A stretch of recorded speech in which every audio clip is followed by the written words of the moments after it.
Welcome, beautiful souls, to the River Daisy realm, a sacred space for magic, healing, and the remembering of who you truly are. You found your way here for a reason. You are safe, seen, and welcomed. This is my tarot section, healing the unseen parts of you.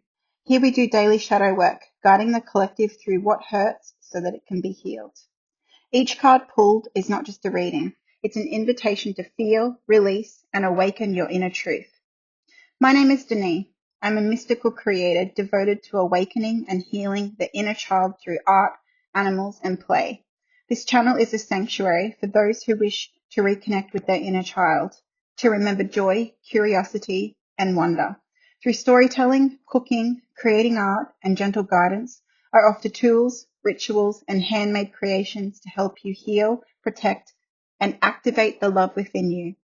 Whether you're here for tarot, inner child healing, magical creations, or simply to feel seen, you're in the right place. Together we will step into our power, our softness, and our light, one gentle magical step at a time. So let's begin this journey together. If you're finding this message, it's because it's appeared through resonance. Your soul was ready to receive it, and the universe has called it to you. If you're feeling tired, heavy, or stretched thin, this message is for you. Let's breathe together and open to the energy the cards want to share today.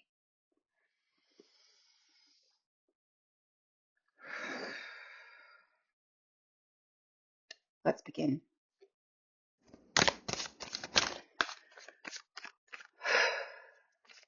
Spirit, ancestors, guardian angels, and higher beings, please bring through the messages that I need to share with the collective today.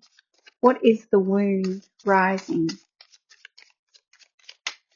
Please show me one card for the wound rising in the collective, Spirit. Today's wound rising in the collective comes through as the Page of Pentacles, and its message is gentle but piercing. The kind of truth you feel deep in your chest. Picture this. A young soul stands at the edge of an open field. They're holding a single pentacle, something they care about, something they want to grow, but their hands shake slightly. Not from fear, but from inexperience, from not knowing if they're good enough, from wanting so badly to get it right. This is the Page of Pentacles. They represent that part of us that is learning, trying, starting, and hoping. But underneath that beginner energy lies the wound.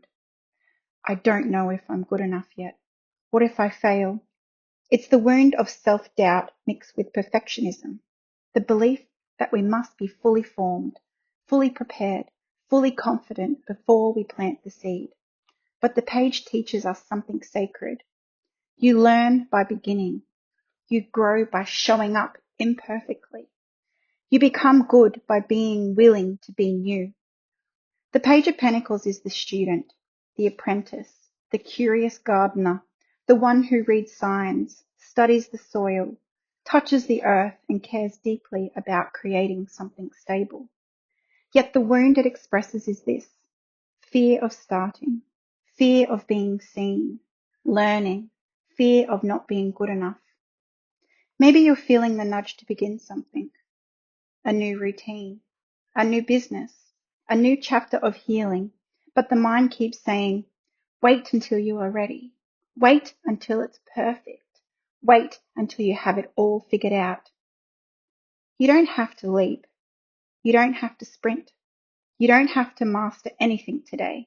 You just have to take the first step. Because the page is earth energy, slow, steady, practical, intentional. You don't heal by thinking about healing. You heal by doing the small things that build a new reality. Your dreams don't grow if they stay in your imagination. They grow when you plant them. You don't need confidence to begin. Beginning builds confidence. So the wound rising today is fear of being a beginner. The Page of Pentacles stands with you, offering a fresh start, a clean slate, and the promise that if you take one tiny step forward, the life you want, the universe will meet you halfway. I want you to affirm this out loud and say it with me. I embrace the beauty of new beginnings. I trust that each small step I take teaches me and helps me grow. I'm allowed to be a beginner, and I honor my journey with patience and curiosity. All right, card 2, Spirit. Where in the body is this wound living? Please show me one card for where the wound is living in the body for the collective. We've got the Page of Swords. When the Page of Swords shows up as the place this wound settles in the body, it brings us into the realm of the mind, the nervous system, and the physical sensations of being on alert. Imagine a young messenger standing on a hilltop with their sword raised, wide-eyed, hyper-aware, scanning the horizon for every shift in the wind. This page is curious, intelligent, and always thinking ahead. But underneath all of that, a nervous system trained to expect something to go wrong. The wound of the Page of Swords lives in the chest, that tight, fluttery feeling when your mind races faster than your breath. When thoughts sharpen, the breath shortens. When you anticipate danger, even when there is none there, the chest becomes the shield in the throat, where words get stuck or rush out too quickly. The page wants to speak, to express, to understand, to communicate, but the wound says, "What if I say the wrong thing?" Speech becomes guarded or hurried, never fully grounded. In the jaw and neck where tension builds from overthinking, this is the body bracing for impact, the head trying to stay one step ahead, the neck holding everything upright, even when exhausted. It's the feeling of being on edge, of running mental simulations, for preparing for a conversation that hasn't happened yet. The Page of Swords teaches us that this wound comes from a lifetime of needing to anticipate, analyze, decode, and survive through thinking. This energy becomes physical, a nervous system that stays slightly activated, a throat that holds unsaid truth, a chest that forgets how to soften. So the medicine begins with noticing where your thoughts tighten your body. Where does your body reflect your fear of saying or doing the wrong thing? Because the Page of Swords isn't here to shame the wound. It's here to help you learn from it, to bring awareness to the places your body is still trying to keep you safe through tension, readiness, and overthinking. When we bring softness to these places, the page transforms from the anxious student into the empowered communicator, clear, honest, curious, and grounded. I want you to affirm this and say it with me. My mind is safe to soften. I release the need to overthink and stay on guard. My body can relax. My breath can slow. And I trust myself to respond with clarity and ease. Alright, card 3, Spirit. Please show me the shadow's message for the collective today. What is the shadow message? We've got the Two of Pentacles. When the shadow speaks through the Two of Pentacles, it reveals a wound that hides behind busyness, juggling, and constant motion. Not chaos from the sake of chaos, but chaos that became a coping strategy. Imagine someone standing at the shoreline, waves crashing unpredictably, trying to keep two pentacles spinning in the air. They're skilled, they're adapted, they can manage it, but inside they're tired, overwhelmed, afraid that if anything slips, everything will fall apart. This is the shadow of the Two of Pentacles. I'm stretched thin, but I don't know how to stop. If I pull something down, I'll disappoint somebody. If I slow down, the feelings I'm avoiding might catch up with me. The shadow lives in the belief that your worth is measured by how much you can carry, how well you can multitask, how gracefully you can hold everything together, even when you are drowning. It whispers lies like, balance means doing more. If you don't keep juggling, you'll lose control. You must be flexible all the time or things will collapse. But the truth is softer and more honest. You've been managing too much because at some point in your life you had no choice. You learned to adapt, to pivot, to shift your weight constantly just to stay afloat. The shadow side of the Two of Pentacles is not irresponsibility. It's over-responsibility. It's the fear of committing to one path because you're scared of choosing wrong. It's the fear of letting something fall because you're scared it will reflect poorly on your strength. It's the overwhelm that builds quietly behind the smile and the I'm fine. You're not meant to juggle everything. What you're calling balance is actually survival mode. You don't need to adapt. You need support. This card invites you to look honestly at what you're carrying, what belongs to you and what doesn't. What are you keeping in the air simply because you're afraid to let go? The shadow here is to reveal the truth. There is a difference between managing life and being consumed by it, and your soul is ready for a gentler rhythm, a more intentional pace, a life where balance is about inner stability, not out of performance. I want you to affirm this out loud and say it with me. I release the need to carry more than I can hold. I am allowed to slow down, choose what matters, and let the rest fall away. Balance is created through ease, not overwhelm. The next card, Spirit, is the Medicine. Card 4. Please show me the medicine for the collective today. One card for the medicine.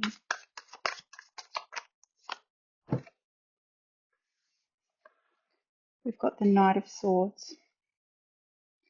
When the Knight of Swords arrives as the medicine, it's not here to tell you to rush. It's here to remind you what happens when your mind fully commits to a direction. The Knight of Swords is the part of you that stops overthinking, stops juggling, stops doubting, and moves. Not impulsively, not recklessly, but with clarity, conviction, and a fierce sense of truth. If the Page of Pentacles wound is the fear of starting, and the Two of Pentacles shadow is the overwhelm of juggling, then the Knight of Swords is the moment something clicks inside of you and says, enough. This is the path. Let's go. The medicine here is decisive mental clarity, making one clear choice instead of spinning 10 possibilities, cutting through the noise, letting your mind become a focused blade rather than a buzzy cloud, allowing momentum to build, trusting that action, even imperfect action, breaks stagnation, speaking your truth without shrinking. The Knight of Swords doesn't apologize for clarity. They don't soften their voice to make others comfortable. They don't dim their direction for fear of choosing wrong. They move with intention, purpose, and inner alignment. Your medicine is to stop dancing around what you already know. You already feel the pull. You already sense the next step. You already hear the whispers of the direction you're meant to go. The Knight of Swords invites you to name the one thing, claim the thing, and then take the first, clean, honest step towards it. This is not a call to burn out energy. It's a call to clarity-led movement. The kind that feels like exhaling after holding your breath too long. The kind that cuts away distractions.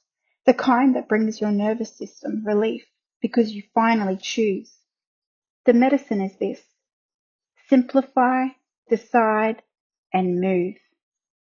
When you let your mind sharpen into clarity instead of spiraling into confusion, your body, your energy, and your life will follow. Affirm this and say it with me. My mind is clear, my direction is chosen, and I move forward with confidence and purpose. I trust my decisions, my voice, and my path. All right, card 5, the integration. Spirit, please show the collective on how to apply these lessons. Oh, these cards are going everywhere. How can we integrate these lessons into our day? Oh, we've got 2 cards which I will take. We've got the Ten of Cups and the Moon. When the Ten of Cups and the Moon rise together as the lesson, they show you what happens when emotional fulfillment and emotional honesty meet each other. One card shows the dream, the life your soul aches for. The other shows the shadows, the fears, doubts, and illusions that keep you from stepping into it. Together they teach you how to walk towards a future that feels safe, soft, and emotionally rich without abandoning the deeper layers of yourself. The Ten of Cups is your North Star, your why. It's the reminder that you are building a life of emotional safety, deeper connection, soulful relationships, and inner peace. This is the vision of feeling at home in your body, feeling connected to your people, choosing joy without guilt, allowing yourself to receive what you've always given. It shows the outcome of the work you're doing. It's your emotional destination. The moon is the path you must walk to get there.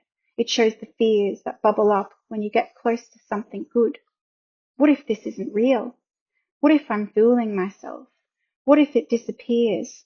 What if I'm not ready? The moon reveals the emotional fog, old stories, subconscious wounds, anxious patterns that make you second guess your direction. But here is the lesson. You don't reach the Ten of Cups by avoiding the moon. You reach the Ten of Cups by walking through it. You build emotional fulfillment not by bypassing your fears, but by facing them with compassion and curiosity. Let your feelings rise instead of suppressing them.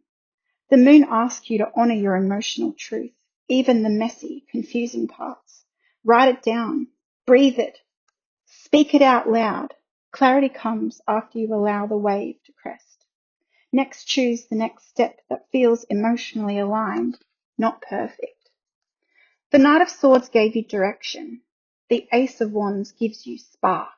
Now the moon reminds you that you don't need every answer before you move. You just need emotional honesty.